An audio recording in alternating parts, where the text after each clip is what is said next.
People think Coco Martin was always meant to be a superstar, one of the biggest names in Philippine television, a box office draw, a household name that everyone recognizes. But the truth is, he wasn't supposed to make it this far. In fact, there was a time when nobody believed he would ever become a leading man. Before the fame, before the hit shows, before the millions of fans. Coco Martin was just another struggling actor trying to survive in the industry. Walang backer, walang malaking pangalan sa likod niya, walang shortcut papunta sa tagumpay, at higit sa lahat, hindi siya yung typical na artista na hinahanap ng mainstream noon. Hindi siya yung classic leading man na agad mapapansin sa audition. At sa industriya kung saan madalas base sa itsura at connections ang laban, mahirap makapasok, lalo na kung wala ka ng pareho. Kaya nagsimula siya sa ilalim, sa mga indie films.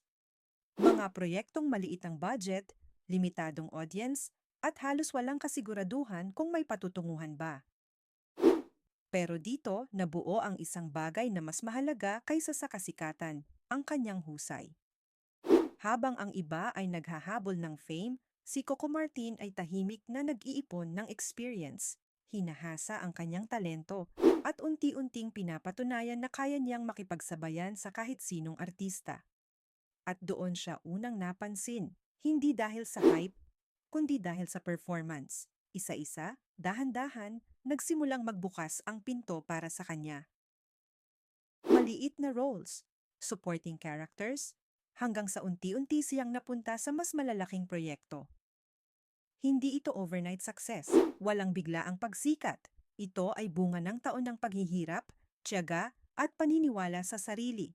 Pero ang tunay na pagbabago sa kanyang career ay dumating nang harapin niya ang isang malaking risk. Sa puntong iyon, pwede na siyang manatili sa kung saan siya komportable. Steady na trabaho, kilala na sa indie scene, may respeto na sa industriya. Pero pinili niyang sumugal. Pinili niyang pumasok sa mas malaking spotlight, sa mas malaking audience, sa mas mataas na pressure. At dito na nagsimula ang hindi inaasahan. Dumating ang panahon na siya ay naging bahagi ng isa sa pinakamalaking proyekto sa Philippine television, ang Probinsyano. Sa una, walang nakakaalam kung gaano ito kalaki. Isa lang itong action series na may simpleng premise. Pero habang tumatagal, lalo itong lumalaki. Lalong dumadami ang nanonood, lalong lumalawak ang reach, at bago pa nila napansin, hindi na ito basta palabas lang. Isa na itong phenomenon. Taon nang lumipas. Pero nananatili itong isa sa pinakapinapanood na shows sa bansa. At sa gitna ng lahat ng ito, si Coco Martin ang naging mukha ng tagumpay na iyon. Hindi lang bilang artista, kundi bilang isang leader sa likod ng kamera. Dahil habang tumatakbo ang show, hindi lang siya umaarte. Natuto siyang mag-direct, mag-handle ng kwento, at magdesisyon para sa buong proyekto. At dito, nag-iba ang lahat. Hindi na lang siya sumusunod sa sistema. Siya na ang gumagawa nito. Pero syempre, kasabay ng tagumpay ay ang kritisismo. Habang mas tumatagal ang show, mas dumadami ang nagsasabi. Paulit-ulit na lang, sobrang haba na, wala nang bago. At sa isang industriya na mabilis magbago, delikado ang ganitong perception. Sa puntong iyon, maraming artista ang nawawala. Maraming sumisikat, pero mabilis ding nakakalimutan. At maraming career ang hindi nakakayanan ang ganitong pressure. Pero hindi si Coco Martin. Sa halip na umatras, nag-adjust siya. Tinanggap niya ang pagbabago. Nag-evolve ang kanyang approach. Mas pinalawak ang kanyang role, hindi lang bilang artista, kundi bilang creative force. At habang ang iba ay bumabagsak sa gitna ng pressure, siya ay nanatiling nakatayo.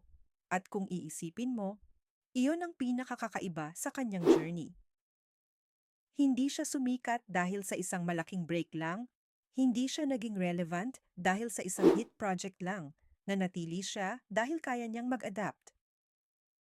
At sa industriya kung saan ang longevity ang tunay na sukatan ng tagumpay.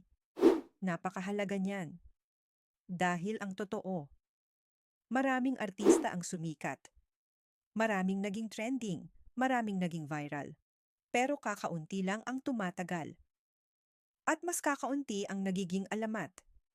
Ngayon, kung titignan mo ang kabuuan ng kanyang career, mula sa indie films, sa pagiging underestimated, sa pag-akyat sa mainstream, hanggang sa pagiging isa sa pinakakilalang pangalan sa industriya, makikita mo na hindi ito kwento ng swerte. Ito ay kwento ng tiyaga, ng consistency, ng paniniwala sa sarili kahit walang naniniwala sa iyo. At marahil, iyon ang pinakaimportanteng aral sa lahat. Dahil si Coco Martin ay hindi lang isang artista. Isa siyang patunay na hindi mo kailangang magsimula sa taas para makarating doon. Hindi mo kailangang maging perpekto sa simula para maging mahusay sa huli. At kung sa tingin mo, tapos na ang kwento niya, baka nagkakamali ka na naman. Dahil kung may isang bagay na paulit-ulit na pinapakita ni Coco Martin, iyon ay ang kakayahan niyang patunayan na mali ang lahat ng nagduda sa kanya. At kung ganon ang pattern, then maybe the best part of his story is still yet to come. Subscribe para sa mga susunod na ulat at chismis. I-click sana